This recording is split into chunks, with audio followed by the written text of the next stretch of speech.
Таңқурай денсаулыққа жақсы әсер ету үшін қалай қолдану керек екенін білесіз бе?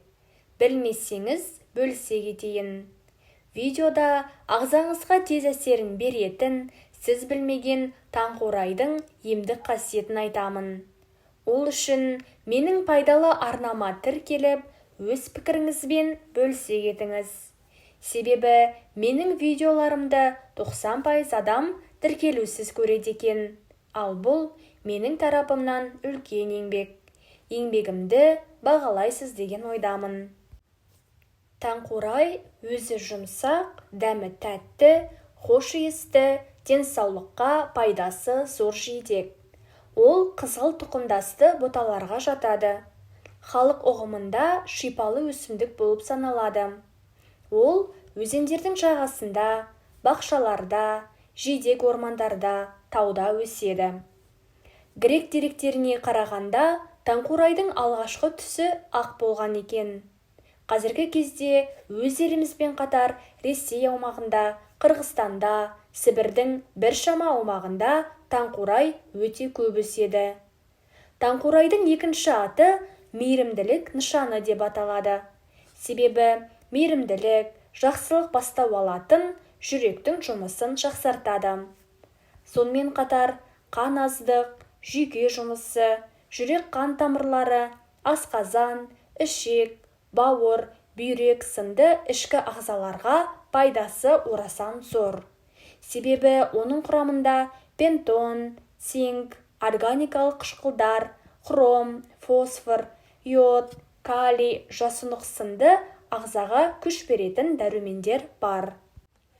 Көп адам біле бермейтін негізгі пайдасы көздің көруін жақсартып, көз ауруларының алдын алады. Сондай-ақ ұмытшақтық ауруы мазалап жүрсе, таңқурайды көбірек тұтынсаңыз, бұл аурудан да арыла аласыз. Жылдың 4 мезгілінде ересек адамдарда да, кішкентай балаларда да ыстығы көтеріліп, іш өту, тәбеті нашарлау, асқазан ауруы сынды ауруларға жалғасады. Егер ыстығыңыз көтерілсе, бірден таңқурайдың өзін немесе одан жасалған тосабын жеу қажет. Сонда ыстық бірден түсіп, өзіңізді жақсы сезінесіз. Сонымен қатар таңқурайдың құрамында эллак қышқылы бар. Бұл қатерлі ісік ауруларының алдын алып, пайда болған жағдайда белсене күреседі.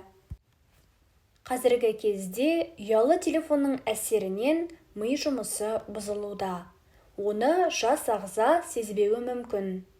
Уақыт өте келе әртүрлі ауруларға ұласып, тіпті ісік пайда болуы да мүмкін. Оның алдын алу үшін әрине таңқурайды тұтыну керек. Өзіңіз ересек адам болсаңыз, балаларыңызға көбірек тұтыну үшін асханаңызда үнемі тұратын жидекке айналсын. Тек тосап дайындау үшін ғана емес, таңқурайдың өзін жеп, тіпті сабағын, жапырағын суға қайнатып ішсеңіз, ұзақ өмір сүруге жол ашасыз. Ғалымдардың зерттеуінше, таңқурайдың өзінен гөрі сабағы мен жапырағының пайдасы айтарлықтай көбірек. Таңқурай жапырағынан жасалған шайды тұтынатын адамды көрсеңіз, ең алдымен бетінің таза екенін байқаймыз. Ал беті таза адамның ішкі құрылысы да таза деген сөз.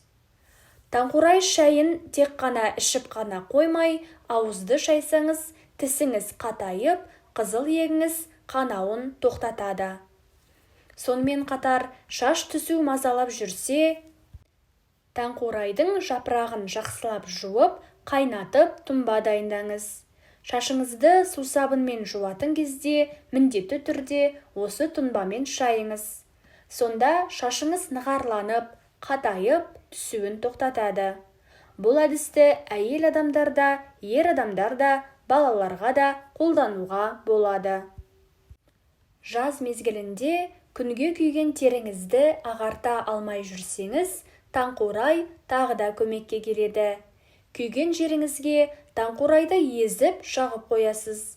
Сонда күйген жер тез-ақ ағара бастайды. Таңқурайды өз мерзімінде көбірек жейтін болсаңыз, бетіңіз тазарып, қара дақтар мен безеулерден арыла аласыз. Себебі оның құрамындағы дәрумендер ағзаға жақсы әсерін беріп, әдемілене түсесіз. Жидектердің патшасы атанған таңқурайдың тыныс алу жолына да пайдасы көп. Егер ауа жетпей қалып жүрсе, немесе түнде дұрыс демала алмай, ұйқыңыз қашса, таңқурайды үзбей жеңіз. Нәтижелі болу үшін дәрігермен кеңесіп, таңқурайдан жасалған тосапты немесе шайды пайдаланыңыз. Сонымен қатар, тырнағыңыз тез сынғыш немесе көп бояғаннан өз өңін жоғалтып алған болса, таңқурай өнімін көбірек тұтыныңыз. Сонда тырнағыңыз өз қалпына келіп, қатайып, табиғи түсін сақтай түседі. Сіздің әр ағзаңыздың жұмысы жақсарып, сізге өмір бақи қызмет ету үшін өзіңізден ешнәрсе аямай, пайдалы өнімдерді, дәрумендерді көбірек тұтыныңыз. Себебі денсаулық сіз үшін ең маңызды нәрсе. Негізінен таңқурайды дұрыс таңдау керек. Табиғи таңқурайдың түсі ашық қызғылт түс болады. Оны тергеннен соң бірден жеген дұрыс. Себебі бірнеше күн сақталып қалса, өзінің құрамындағы пайдалы дәрумендік қасиетін жоғалтып алады.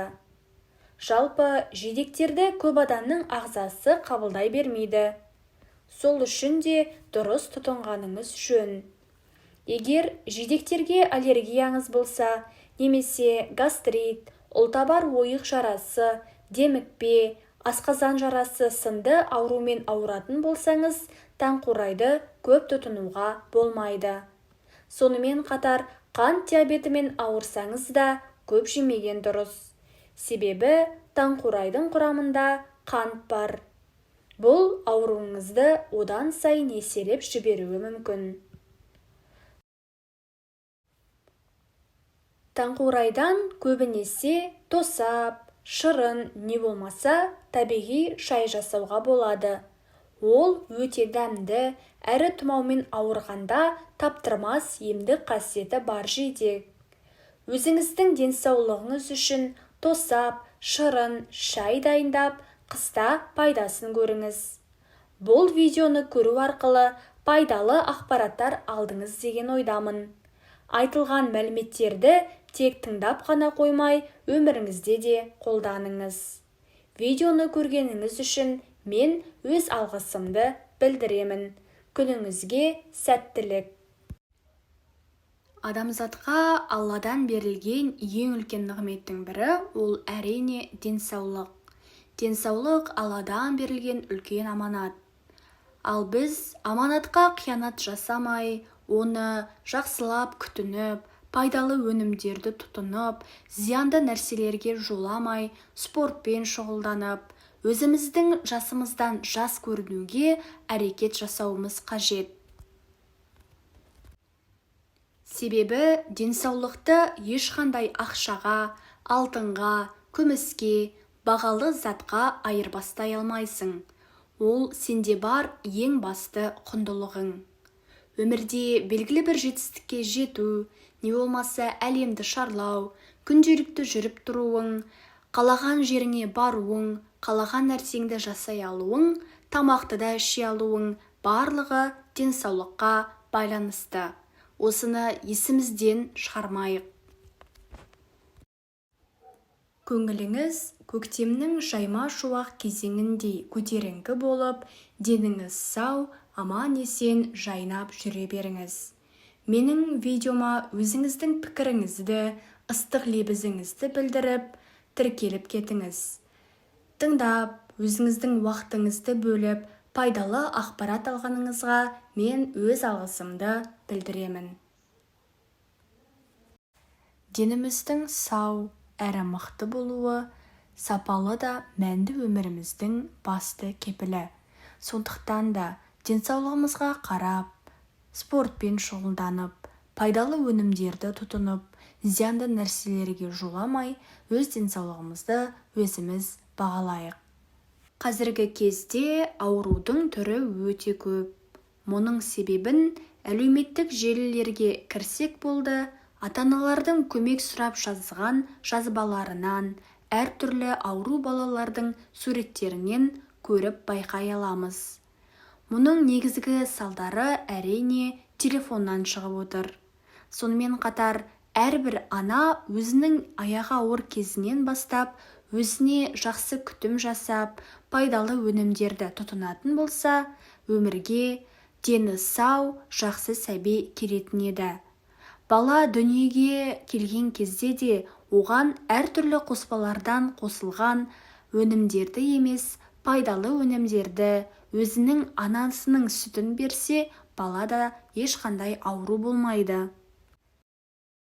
Менің сіздерге берер кеңесім, өміріңіз мәнді әрі жақсы естеліктерге толы болу үшін, жасыңыз ұзақ болып, өзіңіздің жақындарыңыздың қасында ұзақ уақыт болу үшін өзіңіздің денсаулығыңызды күтіңіз. Себебі осы өмірдегі ең баға жетпес байлығымыз ол әрине біздің денсаулығымыз. Барлық нәрсені жасау, оны іске асыру әр адамның өзінің қолында. Менің каналым сіздер үшін пайдалы болады деген ойдамын. Жаңадан ашылған каналыма тіркеліп, лайктарыңызды басып, қолдау білдіріп кетіңіздер. Мен сіздер үшін барынша пайдалы болуға тырысамын. Күндеріңізге сәттілік. Келесі жаңа видеода кездескенше.